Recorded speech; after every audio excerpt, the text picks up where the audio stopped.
Meet Jeffrey Benson. Born in Nigeria, he is the founder of Fire Pips Academy, where he has mentored thousands of traders worldwide.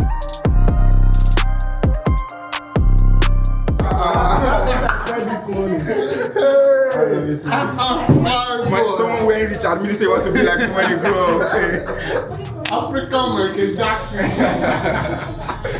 Day in the life with the Forex African Michael Jackson. But honestly, I got to know of this guy through one of his videos. I think he was on Instagram, but I first saw your stuff. Then I saw Abby, and I saw that these two people are close. I'm like, these are the people disturbing Nigeria, but in a good way. I've always loved seeing other black boys that are winning, especially when you see that someone started out from nothing and they've made something out of themselves. Correct. And you know, the life we live comes with a lot of hate. All I say is that when I first started in e-com, what made me start in e-commerce was I saw a young guy on a red supercar, and I was like, I was like, whatever this guy is doing, I want to do. Whatever he's doing, as long as I know that I don't have to be looking over my shoulders, I want to do it, and that's what got me started.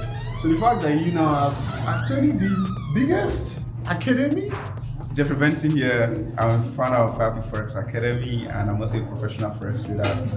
We have students from over 160 countries in our academy right now online, and we're in physical location in Nigeria right now. We just have 3 and more still opening this year by September. So the goal is to make sure that every home have at least one member who is trading Forex that we've educated in the whole of Africa, and that is happening like it's a widespread fire. Like everyone is already coming into the light of understanding of Forex trade. So when I started, if you mention Forex on the street, nobody wants to say, what is that? Forex? Are you talking about Forest? But now everyone understands, everyone wants to be a Forex trader. So after you mentioned like artists in Nigeria, artists are really making us proud, like Whiskey, Davido, Burna Boy, and all the like Rema and all that. They're really making us proud out there, Shake. So the next person you're going to be mentioning now is Forex trader. So that's what we are trying to really do there. We are putting that out there, and people are really seeing that the force that we are putting out there. These boys have gone crazy. Like, yo, he has 3 physical locations. I don't even have any physical location. Because you're an e-com guy, man. Your work is largely based online. So. Well, true, but it's just, one thing I've also observed is people like what they see, and they are moved by physical representation of success, right? If there's anything that I figured out is that if you can see something, a physical representation of something, you know it's attainable. Like for me, I saw Trey Lewell and make $1 million in a day selling physical products, and that's what made me go, I think I want to do e-commerce, right? Thankfully, when I was 19, I had my own first $1 million. So what's the highest amount of money you ever made in e-com in a day? $1.5 million. In a day? Yeah. Doing e-com? Yeah. Oh, that's crazy. But the craziest part too is, it also comes with its own challenges, Right. The first time I had $1 million day was terrible. It was a good thing, but it was also a bad thing, in the sense that we used to sell 10,000 units of products in a month. We sold 26,000 units of products in a day. So we had backlogs of orders to deal with, and we ended up refunding, I think, $250,000 in chargebacks to customers who had bought the product. So what's the timeline to you knowing that this money is now mine, when you're not expecting chargeback before you go buy the Richard meal? So usually you will know how much you're going to receive within 48 hours, because you know what's the cost of goods, you know what you spend on advertising, you also know what is your profit margins. Like I always aim for at least 50 to 65% profit margin on every product that I sell. So if I say, I make $1 million, and I like to talk in net, not in gross. So if I say I make $1 million, mostly I'm talking about net, how much I net, not how much the business made in total. But like if a product goes for $50 and I know that I'm going to spend maybe $10, $15 on marketing it, I want to have at least $70 in profit that I pocket, right? So that same product could sell for $150. So how do you think a normal person can just really learn? Someone who... It's pretty simple. Okay. The first thing you have to understand is marketing and consumer psychology, like what makes people tick, what makes people buy. So you read books. I read books a lot. you read breakthrough advertising, cash advertising, you read books. Like the mistake people make is they think about products. I don't think about products. Like that's the biggest issue that a lot of people have. They want to start and they start thinking, oh, this is the product I need to sell. No, I say that you could sell ice water and you still make a shit ton of money if you know how to position it. What about that Labu guy? Yeah, Why is it selling? Like it's very, very ugly, yet it sells because they tap into human emotion, fear of missing out. A lot of people want to be involved in the conversation, right? Someone is selling something that other people want to have. Like if every girl, let's say there are 10 girls in this room right now, and 8 out of them have bought the product, the remaining 2 girls will start feeling I'm they're out. missing out. Yeah. Do you understand? So they capitalized on that. They also leveraged on social engineering, which is they got major influencers to use the product, and sometimes it is called gifted PR. So you gift the stuff to the influencer, they use it, but they Watch brands use that a lot. Exactly, right?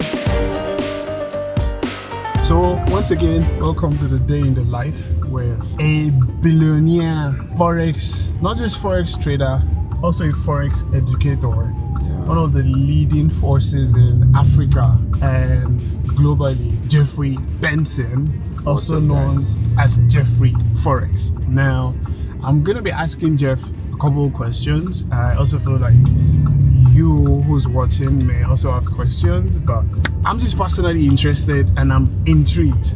It's very, very rare for me to be intrigued by someone, but I love to see people like myself who are doing extremely well, right? So Jeff, in this line of work, right, to an extent I've traded crypto, right, and I know that it is more mental than physical. So how would you say you are able to cope with the pressure of, one, trading as a person, then two, trading as an educator? Because obviously when you're teaching other people, you still have the responsibility of being able to help them navigate that mental challenge that comes along with it. So how do you navigate that as a person? All right, so first off, I've been trading for a very long time now, and I've trained loads of students, so I have my fair share of having to face those fears that you're just making mention of. So I'm not gonna deny the fact that sometimes there's the doubts, most especially when I was just starting. But right now, not anymore. So how I was able to manage that is that I have a plan. If you're thinking while you are executing, you're doing it wrongly. Instead, I think before that happens. So even when things are going south or it doesn't look like it's going well, anyway, still do whatever I planned prior to the time. All right. So that's how I'm able to really overcome. That's what I do. So you go in with an actual strategy when it comes to your trade. Now, as someone who has done this, you've been doing this for how many years now? 9 years now. Jeez, boy, that's almost a decade. So for someone who is literally, obviously you have tons of people looking up to you, looking to start, what would you say is like the biggest challenge they will face in this journey? Because obviously it's not going to be a smooth sail every time. So what would you say is like the biggest challenge that they would definitely face in this journey based on your own trajectory? Biggest challenge, number one, is going to be self-doubt. You're going to doubt yourself so many times. Am I sure I'm doing the right thing? Is everyone weighing this thing I'm doing? Are you sure this thing is not scam? Is am I just wasting my time? Like robbing Peter to pay Paul? Some of all these things, you have doubts. Yeah, so that's going to be number one biggest fear. And the second thing is going to be risk management. There are times that you just feel that because you've lost, because you've won a couple of trades, you want to throw your risk management over the roof, and then you think, nah, I'm not a master of this thing, and then boom, the bombshell, all what you've been building for days just come crashing down in one day because you disobey the law of making money, which says slow and steady wins the race. So once you start trading, chances are high that you still will fall for it. It's normal. Create the rule, break it, repeat it, and remake it again, improve it, and do it again. Very, very interesting you say this, because I started trading crypto recently and I did something, right? So I challenged myself to trade from $2,000 to see what I could do with it. I saw that on your Snapchat. Yes. Yeah. So I traded $2,000 to $30,000, and because I had a strategy in place, and then I tried to copy someone else who apparently was using cross margin while I was using isolated margin in crypto, and because of that, I lost $27,000 on one single trade because I over leveraged. Eventually, I learned my lesson.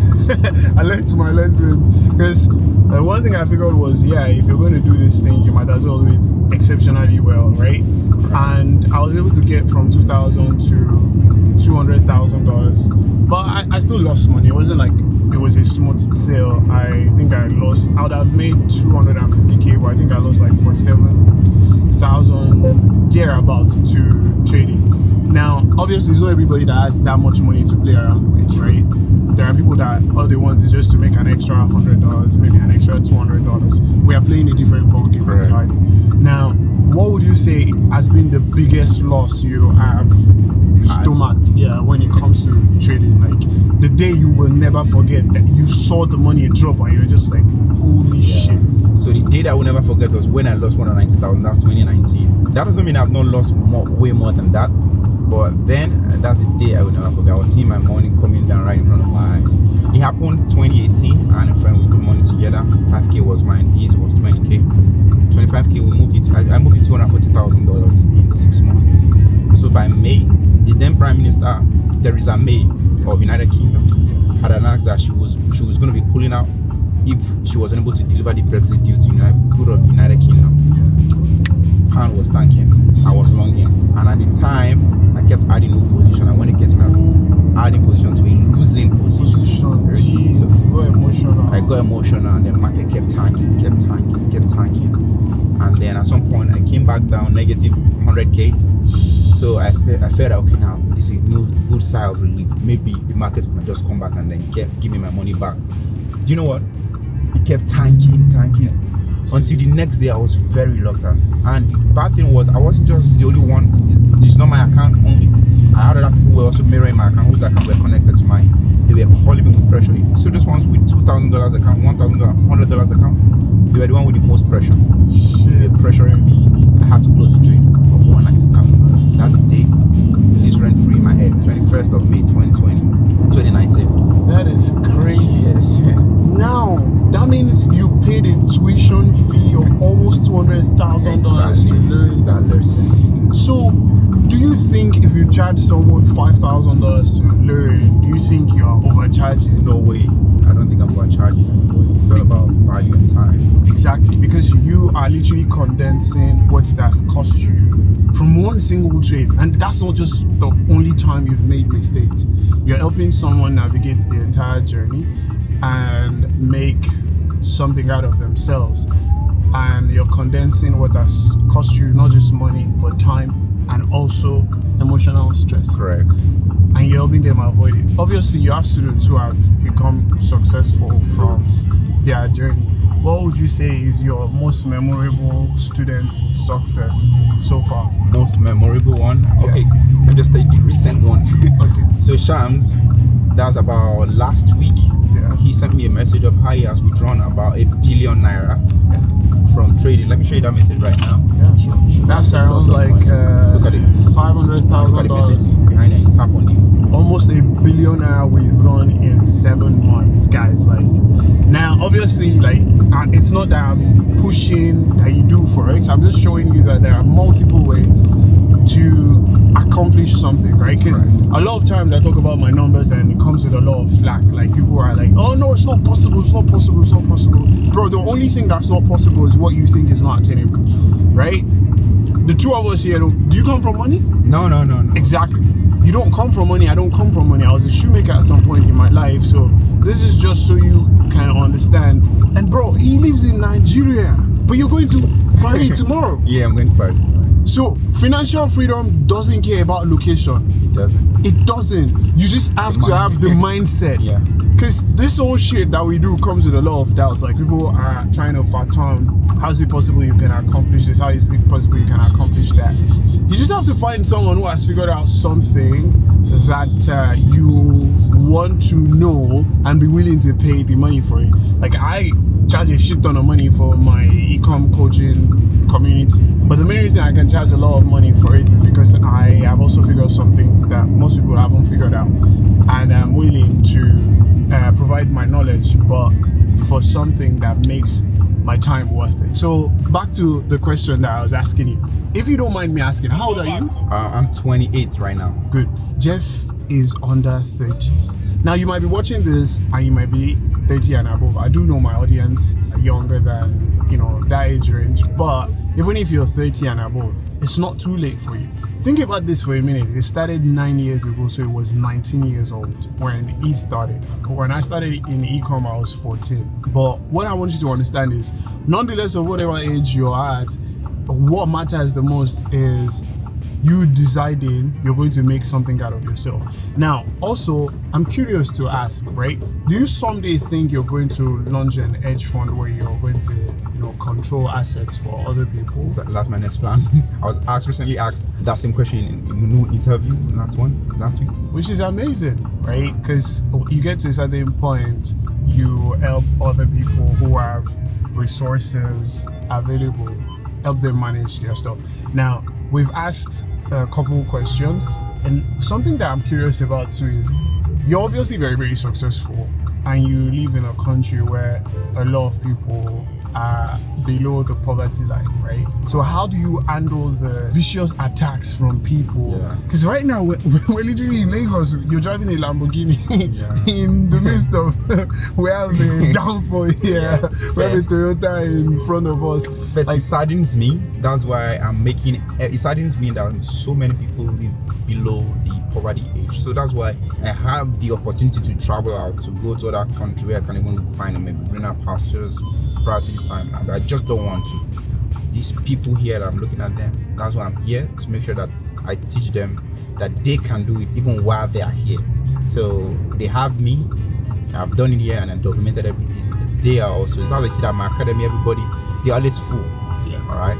So I make it very easy for them to come in and to let them know that yes, they can get it done in Nigeria as a Nigerian. Do you understand? Yeah. So it's really saddens me seeing that that's happening. But then there's always one rope that is tying them down. That's the rope in their mind. Some of them still kind of feel that it's not true.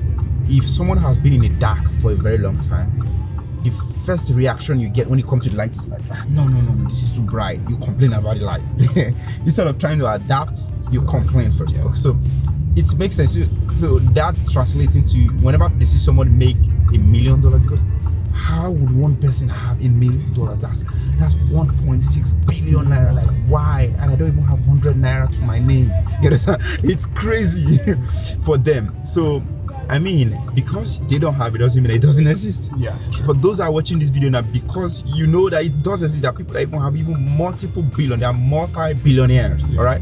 But then there's some people, they don't even believe it. They feel it's figures, these things are falsified. They're just trying to want to get my own little one to add to theirs. That's just the only. So it's a matter of their mind just holding them back. So once we are able to remove that mindset and show them, say, this is what is possible, their mind shifts. A couple of years back, I was also just like them. The same way you see a lot of Toyota, funny cars, like civil servants cars all around. The same way, these were my dream cars. Yes. To be able to buy like this, what's this Toyota? Is this one? Toyota Aeros. Aries. Yes. I don't even know the name of this one. Yeah. Venza. Yeah. These are my dream car.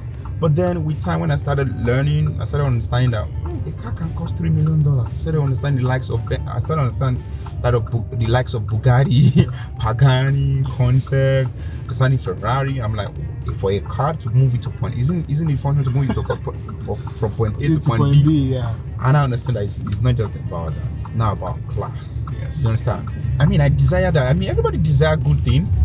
the peak of life, everyone desire it. True. But how then do you get to that stage? That's where the question lies. And that's when I started finding more questions, finding answers to my questions. And then that's what I started doing. So for all of them, sometimes you can see soon you're going to see a lot of boys running to us, asking for money. Yeah. But that's not what they need. But then do you know one thing? You have to give them that because that's what they think they need. There are two things. There are some people they think they need a particular thing, but you clearly know that that's not what they need. But you have to, it's wisdom to give it to them just so that they can calm down and listen to you. Because if you don't give it to them there and there, they'll be like, no, that's not what we need. Do not teach us how to fish. Instead, give us fish. If you don't give them fish at that time, they might spoil your net, your fishing net.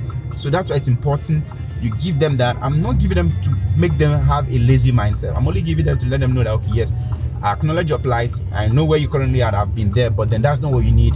This is the light. So that's what we'll be trying to do over the years.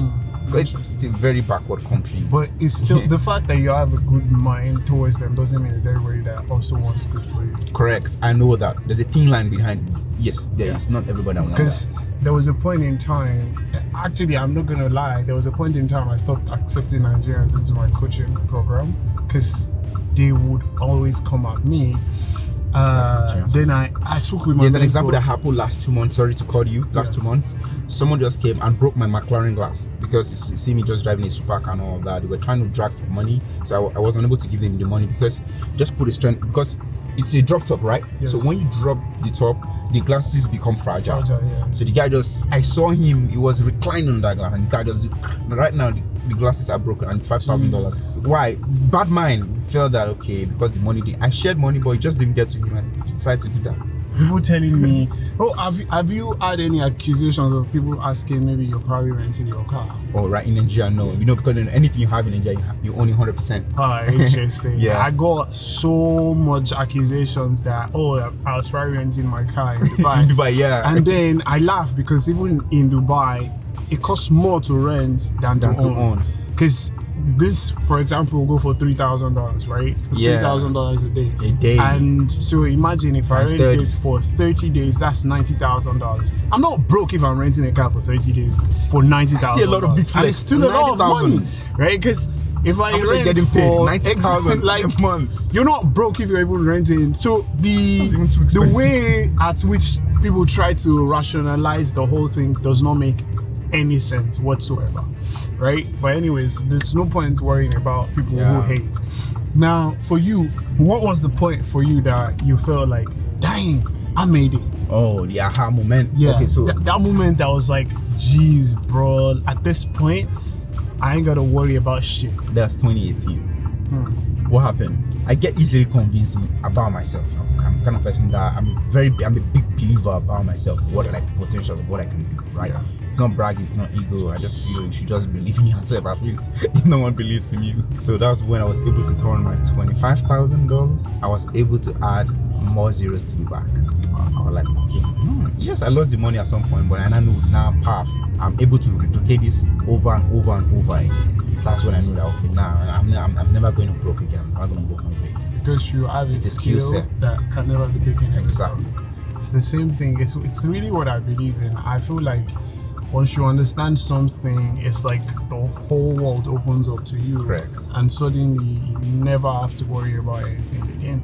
And okay, one last thing that I'm gonna ask you, and this is for, say, younger Jeff. If there's one word that you could tell younger Jeff that you feel like if he knew, this journey would have become a lot faster and a lot streamlined, what would it be? Find someone who's already successful at what I do.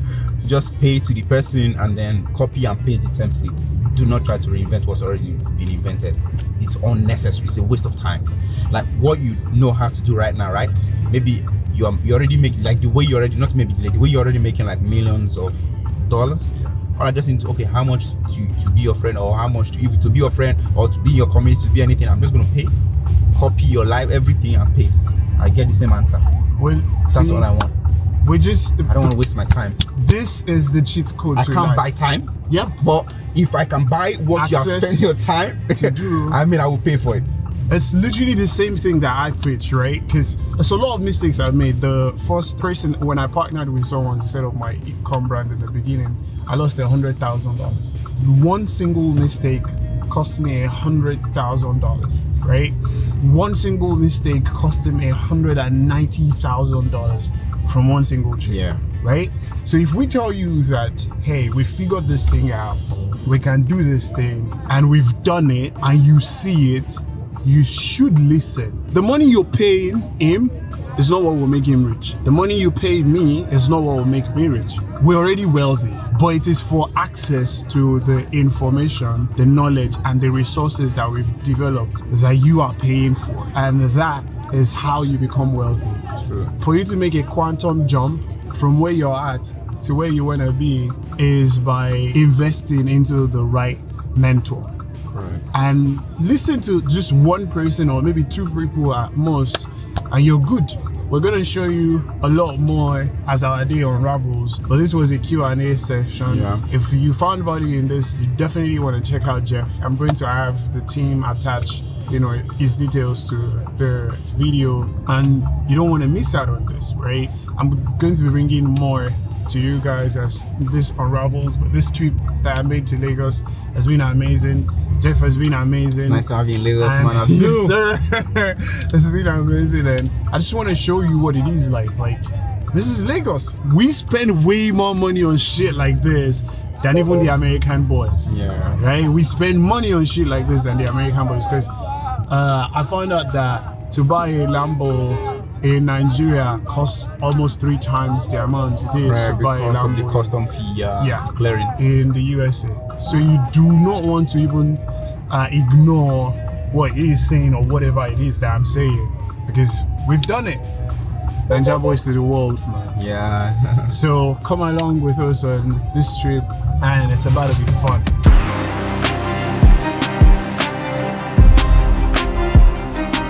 We are now at the villa, at the crib. Where you want to drive? Where you want to drive? Friday, nice to meet you. Do. Bro, see the crib. Presidential living. I want to be like Jeff when I grow up. I want to be like him when I grow up. Oh wow, this is nice. Thank you so much. I really appreciate it. Thank you for inviting us to the crib. Oh my days. What was the inspiration behind the? Inspired by, I think, I just told them I want something that is very simple, not so sophisticated or something. And they came up with this. I said, okay, I approve. And I got everything together. And by a month, I'm like, okay, I need to move in. I was staying in Chevron before, like when you come and have a house there, that's where I was staying. So I think we'll have to have some food now.